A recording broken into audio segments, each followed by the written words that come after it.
Marathons అనేవి చాలా danger. ఇప్పుడు ఆ మ్యారథాన్లో ఒక 5,000 మంది పరిగెత్తి ఒక 3-4 అరే రోజు పరిగెద్దాంరా అని ఉంటారు.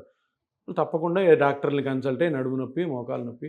ఇప్పుడు మనం చూస్తున్నాం స్ట్రెన్యూస్ ఎక్సర్సైజ్ చేసి ఎంతమంది సెలబ్రిటీలు చనిపోవట్లేదు. అమ్మో, కర్ణాటకలో ఒక ఆయన చనిపోయారు, ఆంధ్రప్రదేశ్లో ఒక పొలిటీషియన్ చనిపోయారు.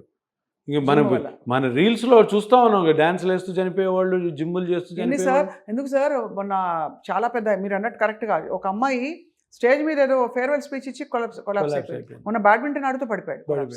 అన్నీ కూడా ఇవన్నీ అందరూ అర్థం చేసుకోవాలని సింపుల్, అది రాకెట్ సైన్స్ ఏం కాదు.